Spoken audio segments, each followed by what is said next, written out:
മാലിന്യമുക്ത നവകേരളത്തിന്റെ ഭാഗമായി നഗരസഭ 4ാം ഡിവിഷനിൽ മാലിന്യമുക്ത പ്രഖ്യാപനം നടത്തി. മാലിന്യമുക്ത നവകേരളത്തിന്റെ ഭാഗമായി 4ാം ഡിവിഷൻ മാലിന്യമുക്ത പ്രഖ്യാപനം നടത്തി. നഗരസഭാ ഹെൽത്ത് ഓഫീസർ ഗോപകുമാർ ഉദ്ഘാടനം ചെയ്തു. കൗൺസിലർ കെ മനാഫ് അധ്യക്ഷത വഹിച്ചു. നഗരസഭാ പ്രതിപക്ഷ നേതാവ് അഡ്വക്കേറ്റ് ആന്റണി കുരിത്തറ, കോൺഗ്രസ് മണ്ഡലം പ്രസിഡന്റ് പി അബ്ബാസ്, ഹെൽത്ത് ഇൻസ്പെക്ടർമാരായ മധു, ടിന്റുമോൾ, ധനരാജ് എന്നിവർ സംസാരിച്ചു.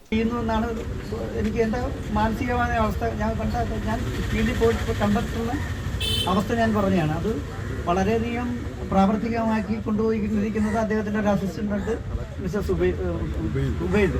അദ്ദേഹം ഒരു നിമിഷം ഒരു 10 പ്രാവശ്യമെങ്കിലും വിളിക്കും. അതേപോലെ തന്നെ ബഹുമാനപ്പെട്ട നമ്മുടെ വാർഡ് കൗൺസിലർ എന്നെ വിളിച്ചിട്ട് നന്നായിട്ട് ഫയർ ചെയ്ത് കഴിഞ്ഞിട്ട് ഞാൻ എല്ലാം റെഡിയായി കഴിയുമ്പോൾ എൻ്റെ മാനസികാവസ്ഥ കൊണ്ട് ഞാൻ പറഞ്ഞു പോയതാണ്. അത് കുഴപ്പമില്ല, ഞാൻ സാറ് കൊടുത്തു. അത് ഞാനായാലും എൻ്റെ തൊഴിലാളികൾ അതുപോലെ പറയും. അതുപോലെ പറഞ്ഞതിന് ശേഷം മാത്രമേ നമുക്കതൊരു നല്ല രീതിയിൽ കൊണ്ടുപോകാൻ സാധിക്കുള്ളൂ. പിന്നെ വേറൊരു പ്രധാനപ്പെട്ട കാര്യം എന്ന് പറഞ്ഞു കഴിഞ്ഞാൽ, നിങ്ങളോട് നമ്മുടെ NHG അയൽക്കൂട്ടങ്ങൾ കൂടുന്ന സമയത്തോ അല്ലെങ്കിൽ ADS കൂടുന്ന സമയത്തോ, പ്രത്യേകിച്ച് ADS കൂടുന്ന സമയത്ത് നിങ്ങൾ ഈ നമ്മളുടെ ജയശ്രീമാരെ വിളിക്കുക.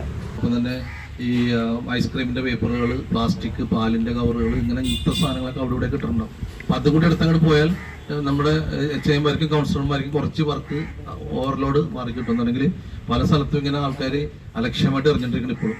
അപ്പം അതിനൊരു മാറ്റം പറഞ്ഞ ആളുകളിൽ തന്നെ ഒരു മാറ്റം വന്നാലേ നമുക്ക് വേസ്റ്റ് എറിയലിനൊരു ശമനമായുള്ളൂ. നമുക്കറിയാം, നമ്മൾ പല റോഡുകളും ക്ലീൻ ചെയ്ത് നല്ല ഭംഗിയാക്കി ഇട്ട് കഴിഞ്ഞ് വീട്ടിൽ ചെന്ന് കഴിഞ്ഞ് ഒന്ന് കുളിച്ചു കൊടുത്ത് ഡ്രസ്സൊക്കെ അവർ ആ റോഡിൽ കൂടി വരുമ്പോൾ പിന്നെ കാണുന്നത് ആ റോഡ് വീണ്ടും അലങ്കോലപ്പെട്ട് നടക്കുന്നത്. CDS അംഗം ഷമീന പ്രതിജ്ഞ ചൊല്ലിക്കൊടുത്തു. ADS ചെയർപേഴ്സൺ ഫാരിഷ സലീം സ്വാഗതവും NM ഉബൈദ് നന്ദിയും പറഞ്ഞു. ആശാ വർക്കേഴ്സ്, ADS ഭാരവാഹികൾ, അയൽക്കൂട്ടംഗങ്ങൾ, അംഗനവാടി വർക്കേഴ്സ്, ഹരിതസേന അംഗങ്ങൾ, നഗരസഭാ തൊഴിലാളികൾ തുടങ്ങിയവർ പങ്കെടുത്തു. News bureau, Mattancherry.